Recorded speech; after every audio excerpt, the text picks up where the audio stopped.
Welcome to the Retrospect podcast, a show where three guys come together from different walks of life and discuss a topic from their generation's perspective. And as always, I'm joined by Stoney. Hello. And X-Man, but he's a little distant this week. Now it's your turn. You know, in a COVID world, that's totally acceptable. Right. But this is a little different, I think, in your circumstance. It's going out of town. Instead of being sick. So I guess that's, I don't know, better. It's a good thing. Yeah, it's better than the alternative. I'll take it. That's better than the alternative for sure. Exactly. It's different trying to do that from the phone when you know the other two are sitting here looking at each other with cues. It does feel different, doesn't it? Right. Yeah, because I know you're hand signaling to each other and you're ganging up on me. That's the main thing. No, I don't know. I'm going to be extra snarky then. No, we're talking about snarky. Wink, wink. I'm not doing nothing. So who's got the topic this week? Stoney's got the topic this week. I have the topic this week. He's got Stoney, the power. okay. Here we go. So, when I was 12 or 13 years old, a mini-series came on television called Salem's Lot. Mm-hmm. And it was scary, and the networks actually thought about not showing it. And my mom and dad forbade that we could watch this show. But I went to my friend's house, and I watched it anyway. Oh, yeah. And it scared the crap out of me. Oh, yeah. And so everybody picks on me about, being in protective services and being all tough and stuff. But that was the one time in my life I was scared. And it was actually the only time I ever snuck out of my parents' house. And I went outside. It was a full moon, actually. I don't know if they planned it that way or not. And I snuck out probably about 1 or 2 o'clock in the morning. And I just screamed really loud, "If there's any vampires, just come get me now. I'm tired of being scared." And when none came, I was never scared of anything again. I just went back to sleep. I was done, and I wasn't afraid of anything. And I guess my curiosity for you two guys is there any TV shows or movies that impacted your life in any sense, good or bad?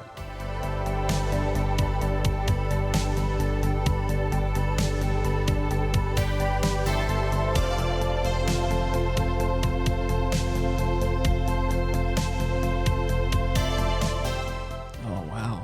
Oh, okay. Interesting. Yeah. Interesting. The one I like it. The one that comes to my mind that I think is like the thing that I've latched onto for so long, and I think is like a series of movies and shows that I've always loved, was like the Star Wars stuff. Mm-hmm. As a kid, it hit that place, and like it hit that that little boy like mentality of like we're fighting with laser swords and it's really cool and in space, and like I just clung to it, and it was like the first thing that was. I remember having the VHS set of the original trilogy and just playing those tapes until they wore out. How about you, X-Man? Oh, listen, the definitive show for sure for me was The Exorcist, because it was a very scary show. Number one, it had things in it that nobody had ever seen before. And I don't know if you know much about that show, but like a lot of weird stuff happened when they filmed it. A lot of things happened during the filming of that show. But what I loved about that show is that the priest was the hero. In so many shows, the priest is like not the hero. This show, the priest was the hero and was fighting a literal devil within someone. And I mean, it was just so cool. And it kind of made me think of like priests in a different light, Mm-hmm. Yeah. And so it was just a really neat show, but it was by far the scariest thing I'd ever seen. And that one, and then the other scary show that got me was Freddy Krueger, Nightmare on Elm Street. That one, I may have not slept for a couple of days. Oh, wow. I was so scared. Yeah. The whole knife finger thing, that one freaked me out. But those were the scary ones for sure that I can think of. One that stays with me today that had a lasting impact though was Jaws. I still to this day don't like the ocean water because of it. Like, I don't like what I can't see underneath the water, and so if I'm like snorkeling in crystal blue water off the coast of Hawaii, cool. But I don't like it to just go out in the ocean and swim or surf or no way. Wow. And like I've been thinking about a scenario for myself, like Stoney was saying, is like having this moment of being afraid of something, and then like just like having a moment when like this turning point where you're like it's either going to happen or I'm not going to be scared of it anymore. I just can't quit living underneath this fear. And mine was like the weather. For the longest time, like I was for some reason I was scared of tornadoes. I was scared of heavy rain.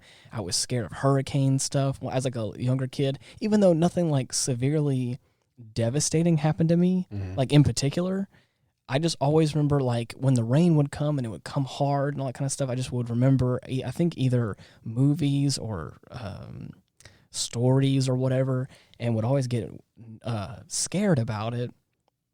And then I just had this moment when I think like there was this, I think it was like a hurricane was coming and like people were getting prepared for it. And then like, I think I just had this moment where I was like, if there's going to be something like catastrophic probably going to come, like I'm going to know about it, I think. And like I don't need to be scared of the rain, like in particular, like just intrinsically, like if it rains, I don't got to be scared. Right. And I remember having that, like in the house that I grew up in, and just like looking out the window and like feeling that feeling one day and just being like, I'm not going to be scared of this anymore. And all right, and Wolf, there's one movie that we're never going to see together then. What's that? Sharknado. Oh no, it's our worst nightmares. I think there's like 5 of them, so I think there's 5 Sharknado. Probably so. Is there a movie that has impacted? We've all talked about something kind of scary. Is there a movie that's impacted you more on a positive note? I think for me, in the positive note, because I know some details of the movie. But The Passion of the Christ, for me, when you find out what the actor Crevel had to go through, he was literally flailed. There's a prosthetic that went across his back, and the person who was flailing him got so into the part that it missed the prosthetic by almost 3 inches. Yikes. And it ripped out part of his skin, and they never cut it out. It's still in the movie. Yikes, man.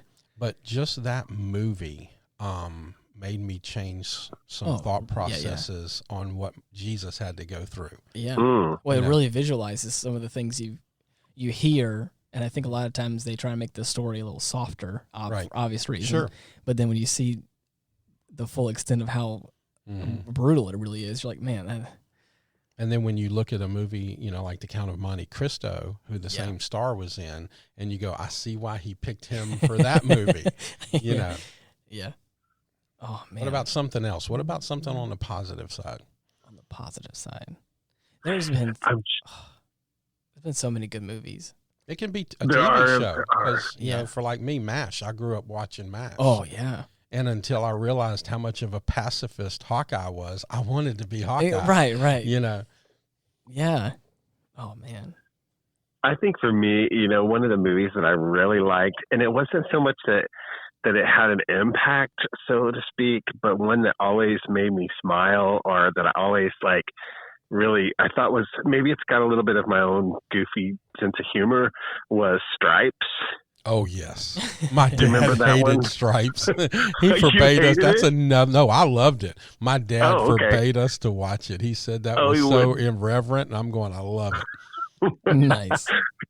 So it's a little, I mean, it really totally is irreverent. I totally get what your dad's saying, but I just thought it was fun, and it's got kind of that, rebel, it's got a little bit of a rebellious undertone in it. But it came out really cool. I thought that movie was awesome. Yes, that was a great one.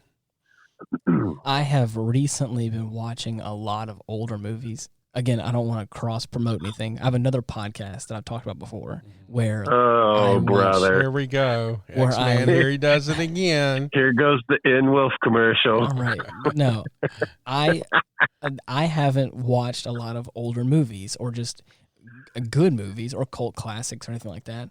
And recently I've been watching a lot of different Robin Williams movies and the characters that he's played and portrayed. Yes. I recently watched Forrest Gump, and it just gave me like what's the name of the lead in that movie? I can't remember his name. Are you talking about Tom Hanks? Tom Hanks. Yes, I knew his name was Tom. I have watched a few things that Tom Hanks has been into, and it's like just the way. Saving Private Ryan was another one too, and like all these really great actors that I've known for a long time to be really great actors, but really portray these different characters in these different movies and do such a great job of storytelling that really each one has its unique story, and it's like. But you see, that's what kind of irritates me a little bit about Hollywood and the production. It seems like they always tell the same story. Right. Pocahontas, The Last Samurai, and Avatar, and Dances with Wolves. Yeah. Are exactly the same story. James Cameron won all of these awards for Avatar, and he told the same story. Of course. He just digitized it a exactly. little bit. So, but Dances with Wolves was one of my all-time favorite movies. Really? Yes, especially the director's cut, because it adds like 40 minutes to the movie. Really? But you find out all the different things in the movie. So I tend to go for a director's cut when I buy or watch a movie. Right.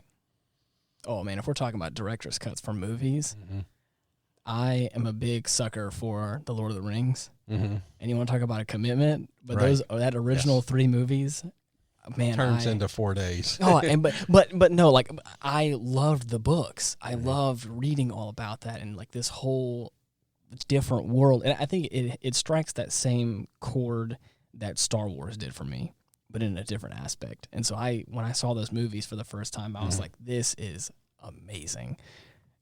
Yeah. It's crazy how you can, with cinema and with all that kind of, and someone's pre-existing work, you can make this whole other world is what it feels like.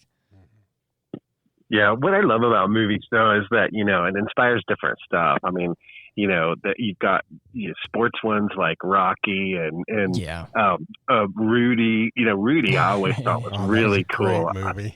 I thought that was one of my favorite, probably like sport, like overcoming things because socioeconomically that kid didn't belong where he was going in Notre Dame, and so like I totally got that. It's kind of like how I grew up, really, not feeling like I could ever do something like that or do something great in school. And so I think that, that movies like that are really inspiring, but I also think, there's just so much entertainment value and so much to be said in terms of like growing up from, those awkward times in your life, like in puberty and stuff. I mean, Breakfast Club was out and I just thought that was so good because it like reached me right where I was, Yeah, I watched The Breakfast Club sometime last year, and it was the first time I had seen it. Oh wow! Ever, and again, that's why I have the other podcast, is because again I haven't seen movies like that are so great, and I want to. And I have a friend of mine that has all these movies, and whenever we watched it, I was like, I understand now why so many actors that I like worked with use that movie as guidance for like character development and like dialogue, because like the dialogue in the movie is so good. Right. It is amazing. My favorite character in that movie is Ali Sheedy because she doesn't talk dark and there we go. Goth. Yeah. Huh? We lost you for a second there. Oh, sorry. She was just so goth and everything, but she doesn't say a lot of lines. It's not like she, but her acting was incredible. Right. Oh, man.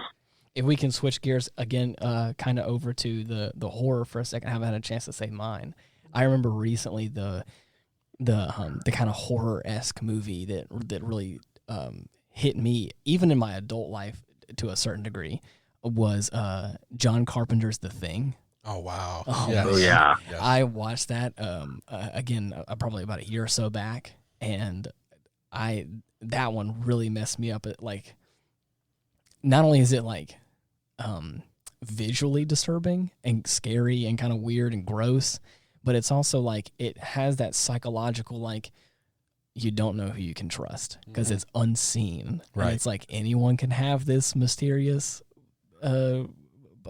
thing, and it's like and then before you know it they're this human eating monster or something. It's like that's crazy, but it kind of it spoke to me in a different way as an adult, being like this is it makes me really uncomfortable.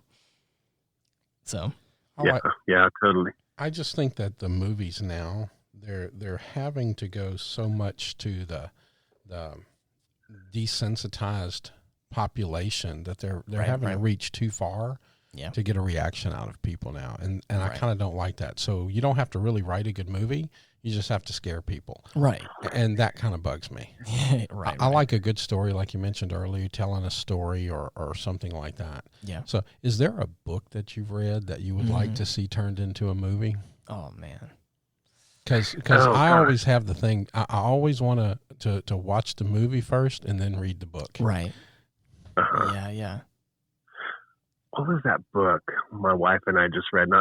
It's based in the South. I want to say it's like Where the Crawdads Sing or something. Or do y'all know what I'm talking about? Where the Crawdads Sing. Yeah, I've never heard of it. Neither have I. Yeah, so what's a crawdad? A crawdad is like one of those little. It's like I know what lobster. A crawdad is. It's called a crawfish. Yeah, I believe the correct term is a crayfish. Crayfish. What? That's not the name of the. That's not the name of the book, you guys. We need to contact the author. Right. I didn't name the damn book. I just read it. Oh man.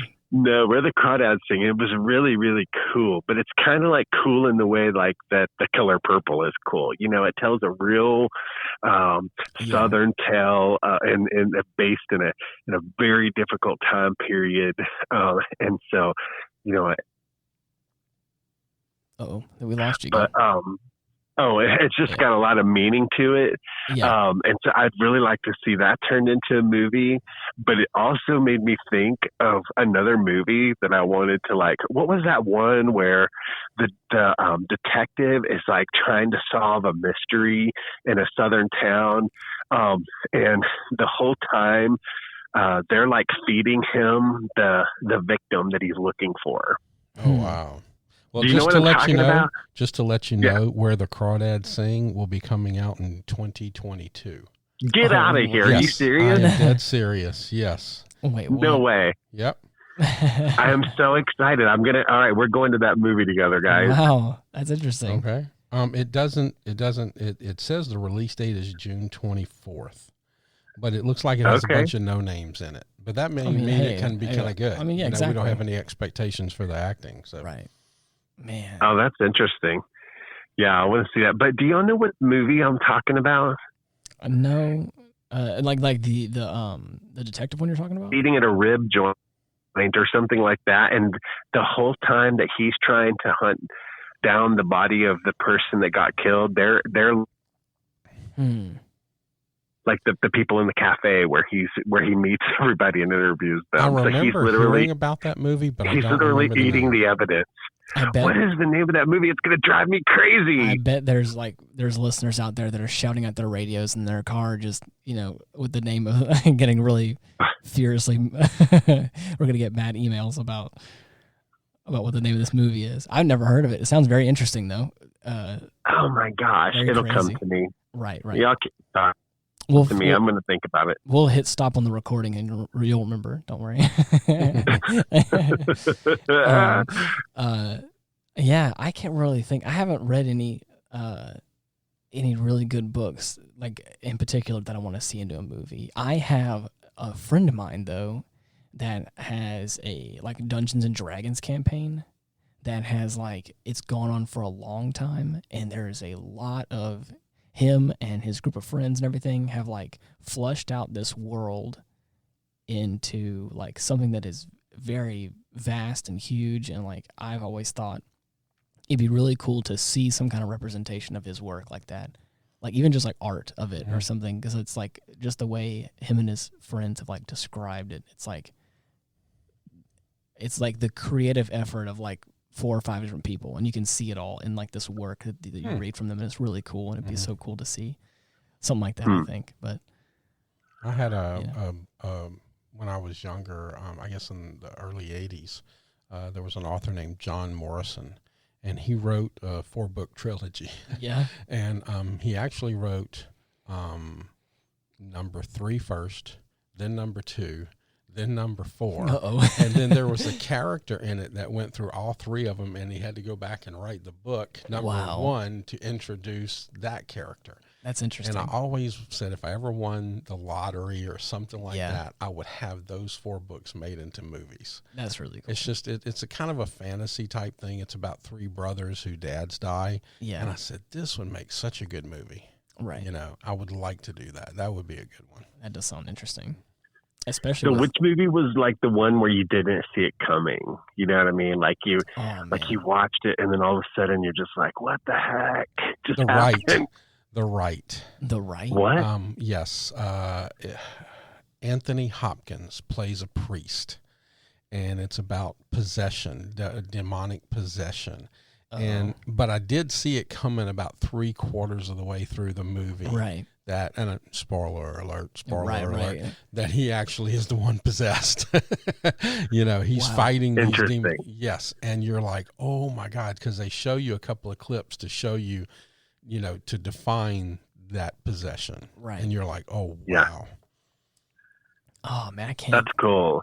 Do you remember the one that really always like makes me think that is like when the wedding ring hits the floor and rolls across the floor in the movie The Sixth Sense? Oh yes, that was a great. You know which one I'm talking about. But I saw that one coming.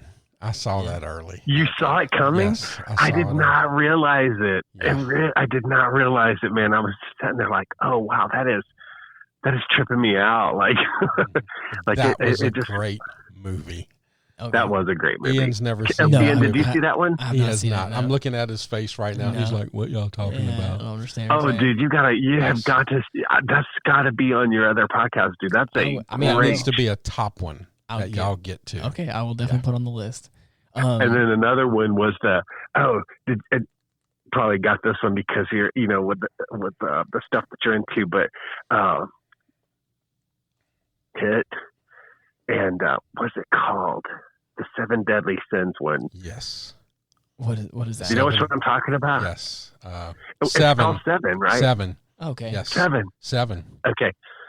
Dude. Morgan Freeman. That one. Oh, I mean, yeah. That one. That one was a trip. That's an insane movie. That's interesting. Yeah.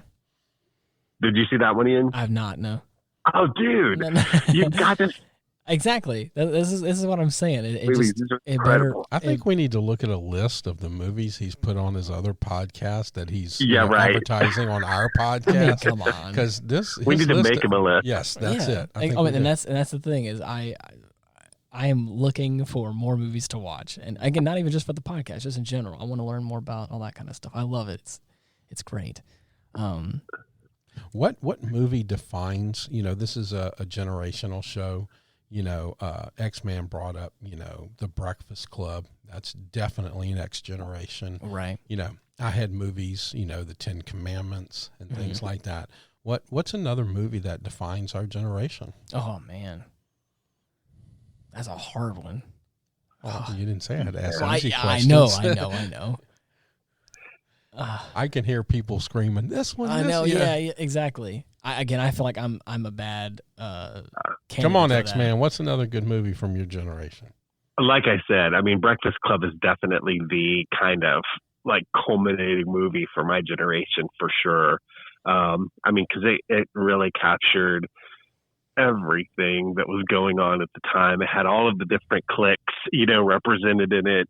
And I really think that, you know, like it really best kind of, I think, got into the culture of, you know, the young people of its time. But there have been some too that I think would probably make that list. And I think that 5 was one, because when we were becoming, women were in the workforce, and that was a big thing. There was a glass ceiling and people were trying to break it. And so, 9 to 5 came out with Lily Tomlin and Dolly Parton, and it kind of, named a lot of the kind of stereotypes that were going on. But I could name so many. There's Dirty Dancing and Footloose and E.T. and God, I could just Close Encounters. I mean, Star Wars, even though Ian kind of evoked that too. Star Wars really began in my generation, and that would be more my generation. Actually, that was our group saying these are good movies. That would be like also Monty Python's The Holy Grail. The Holy Grail would be one from my generation. The Holy Grail, so or the good. Pink Panther movies, with Peter Sellers. No, we don't know. You don't know? Oh man! Or Blazing Saddles. Yeah, that's a funny movie. There are some good movies that I think have come out recently, but again, they're all like homages to, I think, stuff in the past a lot of times. Or I mean, there's a lot of remakes going on. But even like I recently watched oh gosh, what is it called? It's the 1913, the World War I movie about the two British guys, and it came out recently. Mm-hmm. It is very, very well done. Mm-hmm. It is an awesome movie, and I want to see that. I've seen actually the trailers for that. I want to see it. If you have the opportunity and you like war movies, or even just a movie that kind of pulls your heartstrings a little bit, oh man, it is a good film. It is it really does a good job of like putting you in the action. But the thing from like a filmmaker's perspective that I love about it is the fact that in the movie, there is like the first 10 minutes of the movie are unbroken camera shots. It is a guy with a camera on like a Steadicam mount that is following these two guys through trenches during this discussion, and you're getting to see people work. It feels like you're really there with them. Is that the one that was filmed in one shot? Yeah. From front to back? Right. All the way, yeah. I think that there are very subtle places where they do cut, but the movie feels like it is recorded in one take, start to finish. Right. But I think, again, from the back end, again, from technicality, it actually does have some cuts in it. Right. But when you watch it, it gives me that sense of like I don't want to say anxiety, the urgency. The sense of like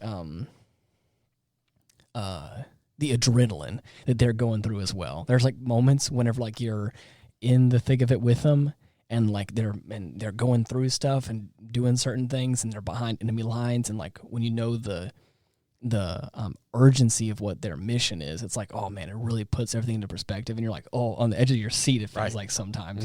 And I thought that they did a really good job with that. And so I think like there's movies like that in this generation that I think they have made, but it's like, is it intrinsically about this generation? I wouldn't know. I mean, obviously it's from World War I, right? But but it's from this generation. I mean, right. That's the fun part about different storytelling techniques and perspectives. Right. When you retell a story, sometimes I really hate when they remake a movie, but sometimes they do a good job. Call of the Wild, right, with Harrison Ford. Yeah, I said, why would you remake that movie? And then I saw it, and it's a really good. Right. But then they did True Grit. They retold True Grit from John Wayne, and it was terrible. The remake was absolutely terrible. Right. You know who? Oh. I think we lost the the millennials that own the best Batman ever in the Joker. Man. Have you ever seen the Joker? Yes. Yeah. Yes. Oh my gosh. Oh, what a performance, man. I mean, so I have to give the millennials. Right. I don't know. I still like Ledger as the Joker better. Really? Really? Yes. I don't like Phoenix at all. Right. But I think he did a great job in that story. Yes. but I still like Ledger better. Interesting. Yeah. But yeah. But I tell you, the thing that I think kind of the landmark kind of stamp that our generation, my generation, put on movies was kind of like National Lampoon and Trading Places and some of those like slapsticky comedy kind of shows that that will live in infamy just because they were so. A good word. Oh man, there are things that came out whenever I was in high school that all my friends watched, and I was like, oh man, this is so. I just was so dumb, but they loved it, and I can't remember what all of it is, but it's like that little comedy group that makes all those movies that. Mm-hmm.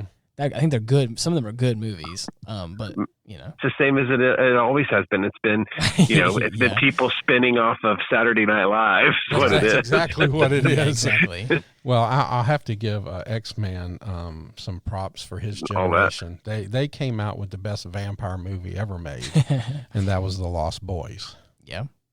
I've never seen it. Never seen that one? Never seen that one. Are you kidding me? No, I'm not. When I tell you, what the hell do y'all talk about on your podcast? Again, whatever movie we watched that week, and again, we've been going for about a year, so we have a pretty good amount. X-Man and I are going to give you a list. Okay, and I would watch these movies, and I would greatly appreciate. How have you not watched The Lost Boys? It is singularly the greatest vampire movie ever made. And the funny thing is like this is the sole reason why I have that show is because of this scenario right here, where it's like I haven't watched it. And you're saying I should, and yes. I believe you. I believe I should. And then when I watch it, I'm like, why haven't I watched this sooner? Mm-hmm. And so I love that. But that's what's one he needs to watch? Come on, X-Man. What's another one he needs to see? Set like. Oh, sorry. You ready? Say again. The one that's set in Alaska, the vampire movie that's in Alaska. The vampire. Have you ever seen it? What is that? It's like, I don't know, but it's amazing. Oh, yes, 30 Days of Night. 30 Days of Night. That's one you have to see. That one's scary. That is a great movie. That one scared me. I thought that was my favorite. What I like, what we're getting to now is X-Man and I. We had the real movies. The millennials now, okay, vampires don't date you; they eat you. Right, of course. In your generation, they sparkle and they do all kind of fun stuff, and that's not a vampire. Can I just say that, like, again, I was in high school whenever Twilight was like a really big deal, and I was never really into it. Obviously, everyone else around me was, and now that it's coming back out on like Netflix or whatever it's on, and like there's this resurgence again. I'm like, man, please, I don't. The only good that's thing. That's not a vampire. That's a glampire. Well, I will say this. One thing that came good of the vampires was the originals. Have you seen that series? No, but you want to know something funny? The originals, I believe.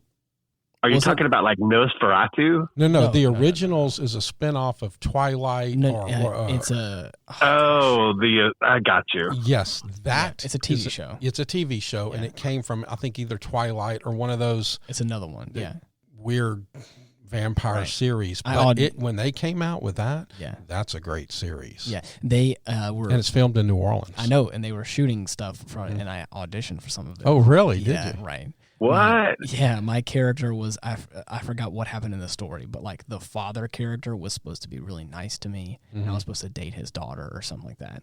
And I was interesting. And I think my character was supposed to be like, I don't care what you say, like I'm gonna date your daughter, like I'm gonna show you respect or all that kind of stuff or whatever. And he's like, that's okay, I appreciate that. And then he pushes me off a balcony. And that was it. Very cool. Yeah. But that's something that spun off. I forgot which series it came from, but it was a spinoff because they were telling the story about the originals, and they wrote that really well. Yeah. That's a really good series. Okay. Man. Interesting. If we're talking about not safe for work series, but are really good, Game of Thrones. And again, I'm not saying like the last 2 seasons. I'm talking about everything else up until then. Yes. I'm talking about I was a really big fan after it like first came out, and as it was like gaining traction, I kind of became a bigger fan as it went along. But man, I have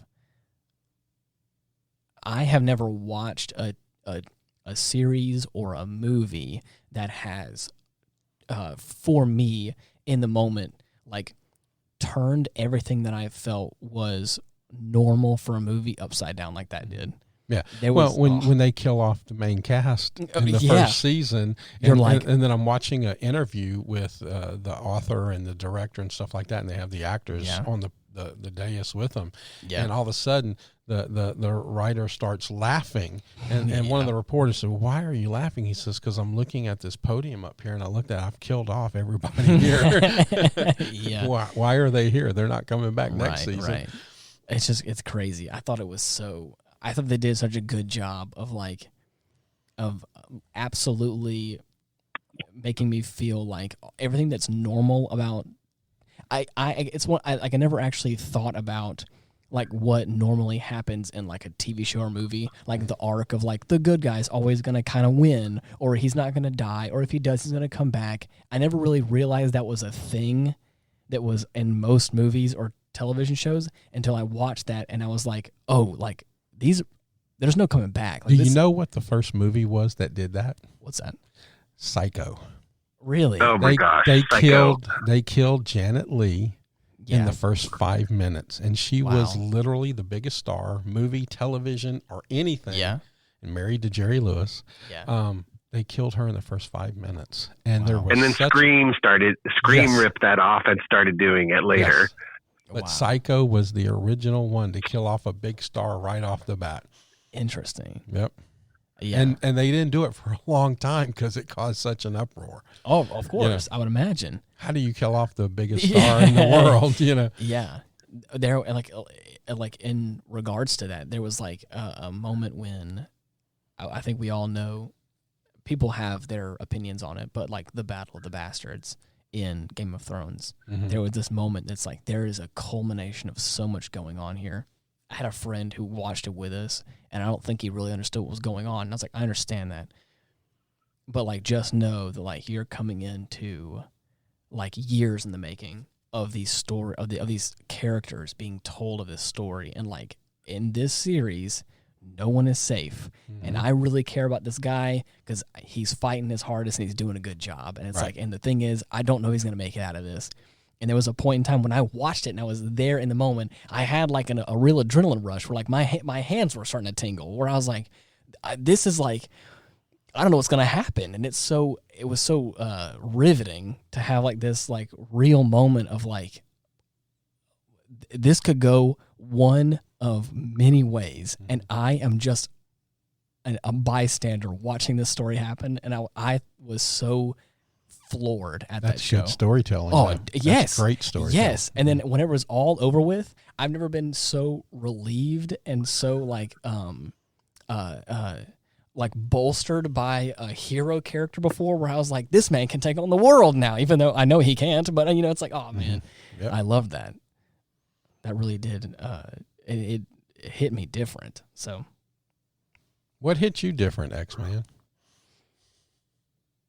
Did we lose him? Oh, did we lose him? I think we lost him. Well, is there any character like that has hit you in a specific way where it's like it's made you feel? Wow. I like movies because of the storytelling. Yeah. And I only get really invested in a couple of characters. I just like the whole story, and then I'm kind of done with it. Right. One and done kind of story. One and done. Yeah. I mean, when I was young, 13 or 14 or 15, the Bon Marché Mall was the mall here in our area. Yeah. And it had 27 theaters in it at one time. Whoa, really? Yeah. But they weren't the big ones like today. They were really small. And it was called Cinema 27 or something like that. Right. And my best friend and I would get dropped off in the mornings, and we would pay for the first two movies, and then the manager would let us finish the day, watching movies. Yeah. Wow. So we could watch anything we wanted. And so I kind of grew, I've been a movie buff really my whole life. Yeah. I have over 1,500 DVDs, which now with the streaming stuff was such a waste of money. Because like 400 of them are Blu-rays, and I kick myself for ever spending that kind of money. Now that you can just pop a Fire Stick in, and there it is. Right. And but I do love the movies. Do we sound like? Does it sound like X-Man's coming back? We got you back. I'm here. Okay, cool. But yeah, I just love movies. I love TV. I think it was the original Babysitter. Oh, right. You know, from my generation, yeah, that's what you did. You sat your kids in front of the TV. Yeah. You know, and so the Truman Show for me was kind of a great investment on that. I don't know if y'all have seen that. I have seen that one, actually. Oh, really? Yeah. Of all the. Okay. How about you, X-Man? Have you seen the Truman Show? No. Oh, really? We got him on one. Here we go. Really? How the tables have turned. Yes. Yeah. It's a Jim Carvey. Jim Carrey. Jim Carrey. That's right. It's been a long time since I've seen it, so it's a little. I mean, I remember the show. I never saw it. Okay. It's a good show. Yeah. Especially when he just walks Then, away, gives a little salute and walks away. There You're you go. just like, wow. That's awesome. Yeah. What a turning point. You know who I wanted to be in the movies was Michael J. Fox in Back to the Future. Yeah. Like, that's who I really I wanted to do that time travel thing, and I thought it was so cool, you know. I thought it was so deep. And then the whole DeLorean thing was brilliant, you know. And then he had to do that movie part-time because he was still filming the TV series Family Ties. Really? He had to do it part-time. Wow. Yep. That's crazy. I didn't know that. Mm-hmm. That's awesome. Anyway, I think we asked a question a little while ago. I don't think you heard it. I want to pose it again. Was there a character for you, X-Man, that is like really hit you in a different way, like that really had spoken to you, like a character specifically, or like a moment that a character has like gone through a trial or tribulation that has like made this person, and you're like, man, that really speaks to me in a different way? Interesting. That's a great question.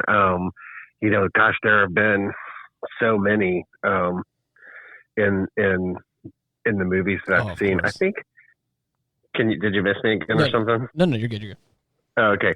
I was trying to think of like somebody that really, you know, like got to me, and I have to say, you know,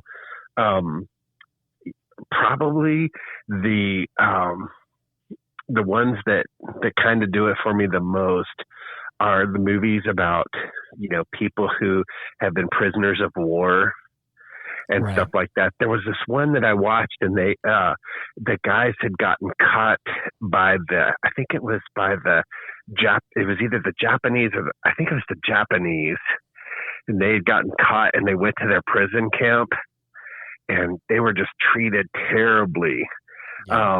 And just tortured the whole time. I mean, and it was just the story about them surviving that.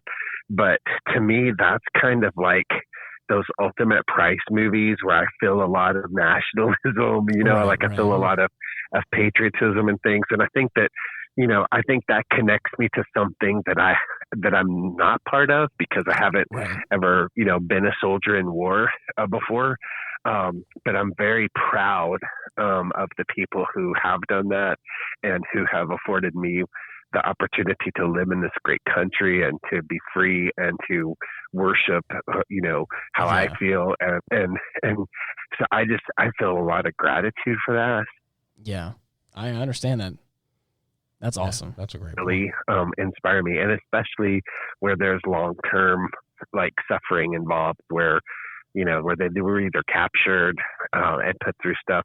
But and then, of course, you see things like Schindler's List and some of these other movies, and you can't help but just be awed at the evil in this world, but also the prevailing good. And you just cheering good on to victory in movies like that, I think is very powerful.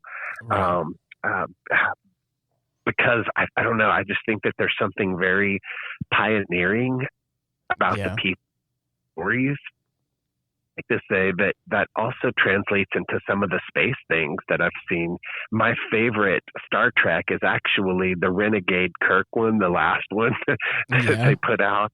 They kind of had the younger, kind of more rowdy, cool Captain Kirk instead of being this cerebral think tank, and he was more like a fighter, rebellious and that kind of thing. And so I really like that, because I really, you know, respect, going out there and doing things that nobody else has ever lived through or done before.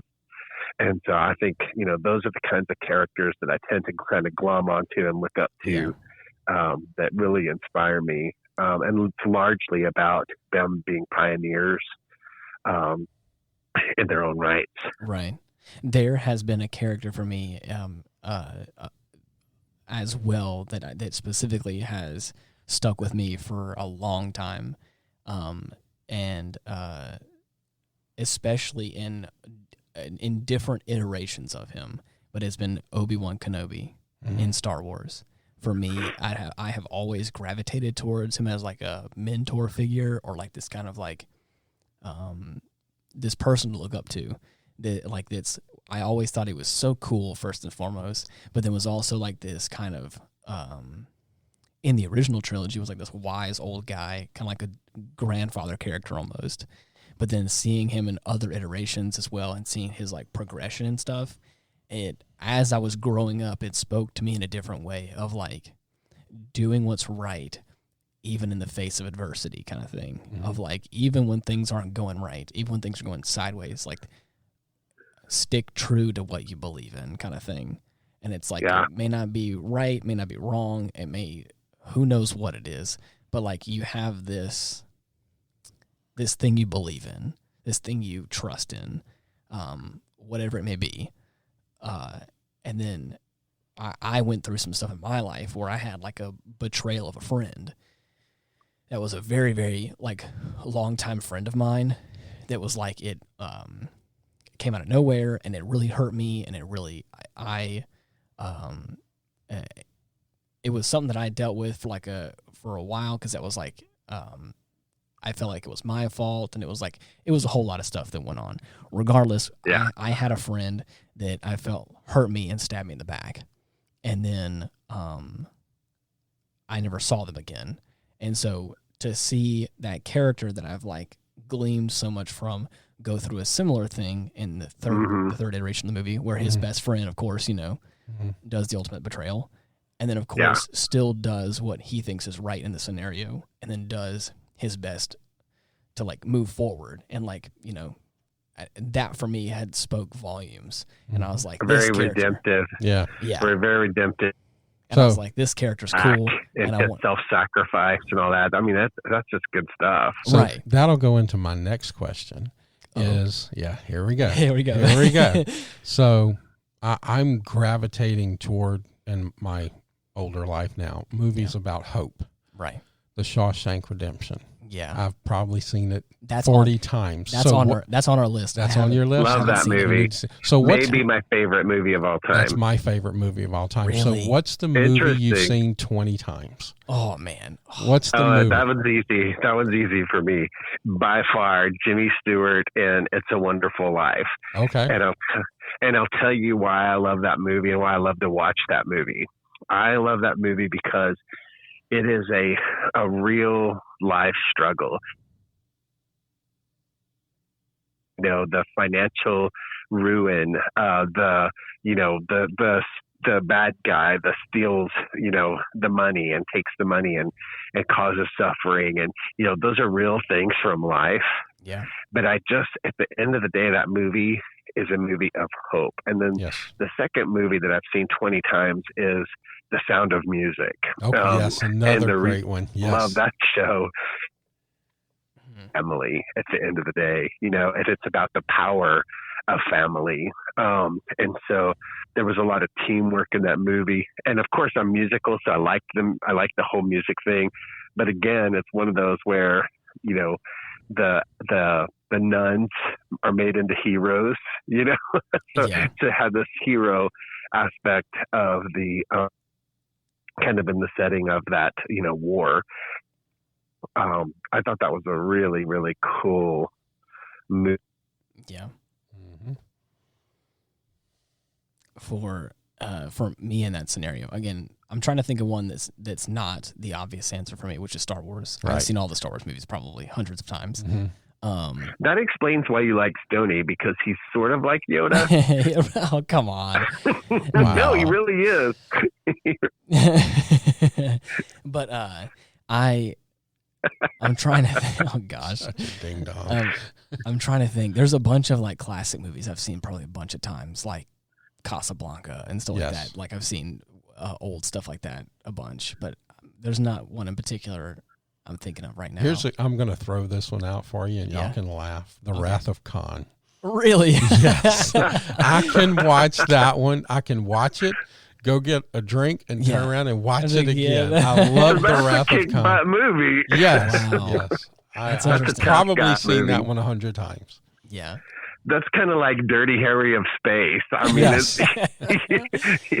I like that movie too. Yeah. There is an anime, like a TV show that I want to watch more of because it makes me feel a certain type of like hopeful sadness in a way. It's very strange. It's called Cowboy Bebop. And it is Cowboy what? Cowboy Bebop. Okay. It is like a bunch of space cowboys, basically. I just felt my eyes glass over him talking about anime. I'm like, what? Dude, I know. What? It is like it's like, just think of like a noir film, but it's in space kind of, and it has this. Does he have a man bun? No, he does not. He's actually looking kind of sharp today. He's got on a jacket. I'm talking about Cowboy. No. The Cowboy is not. Like I said, it is definitely like I'm not a big fan of anime normally, but that is one that definitely hit me in a certain way that is like, it makes you think about certain things, and it also has this love and loss kind of scenario in it, and it does it very good with this kind of like jazz noir detective in space kind of undertone, and it's a really cool vibe, and I want to watch it more. But yeah, and again, they're making a Netflix adaptation, so I mean, I don't know how well that's going to be. Oh wow, you know, Netflix does some good stuff. Yeah, I mean, and I'm excited for it. But if it's good, I'll let you know. But anyways, yeah. What else? Come on, X-Man. Dude, there are just so many things to talk about with regards to these movies and stuff. I mean, I have watched enough movies in my lifetime to really like consider myself a pretty well versed things. But one of the ones that I thought captured a modern kind of a modern sickness in our world today was the recent one that came out, Road Rage. I never heard of that one. Neither have I. It's Road Rage? Do y'all know what huh? Did you say Road Rage? Road Rage. Russell, It's not, that wasn't the name. I think we're losing him. I just watched it. I rented an Airbnb. Oh, okay. I think I see it here. Did you all see Unhinged? It's called Unhinged. Yeah. Yes. No, I have not. Unhinged. Oh my God. Okay, so that movie, I don't know. From the time it started until the time it stopped, I was white knuckled and like my heart beating fast and all of that. Like but it captured kind of that craziness that we've all felt when we're behind the wheel. You know how brave you get when you're in your car and you're behind your wheel and you're controlling your own world and you're upset because somebody cut you. Like it really taps into that kind of thing within us all, but he takes it to an extreme. Like it causes him to snap because of all the other stuff that had happened to him. And dude, that guy, he put on a performance that I'd never, I never want to run across that guy. I mean, nice. But you have to check out that movie because it was definitely one of those edge on your seat. But another movie that I watched a lot that I love was Mad Max. Really? Yes. I have not watched Mad Max. One that came to my attention called Falling Down by Michael Douglas. Yeah. If you like this Unhinged one, you need to watch Falling Down. It's kind of in that same vein, and it's an amazing movie. That's interesting. Well, do you have anything else you want to add, X-Man, if you're there? I'm here. Okay. Do you want to add anything else before we call it a... No, man, we could talk about this all night, but I'm glad that, Stoney, I loved this. I loved this question. It was a lot of fun. I mean, we could do like part 3, 4, and 5 of this. I would love that. That would be awesome. A little recurring bit. So we'll have to do that just to give Ian something to watch, you know? Right. We're going to come up with a list for him. Trust me. And what we'll probably do is we'll go ahead and announce it on the air, and then we're going to follow through and make sure he watches them. Right. I will take you up on that. Perfect. Okay. Well, anyways, thank you so much for listening, everyone. This has been a lot of fun. I really did like talking about that. That was really awesome. If you're looking for us, we have a linktree/Ian Wolf, and you can find all of our links right there at the top. You can type in Retrospect or the Retrospect podcast on all the major platforms, and you can find us there. But until next week, we're, as always, trying to offend new people. So sorry, we couldn't offend anybody this week, but we went a little bit more fun this time. Let's all come together and get offended together. But until next time, bye-bye. See ya. Peace.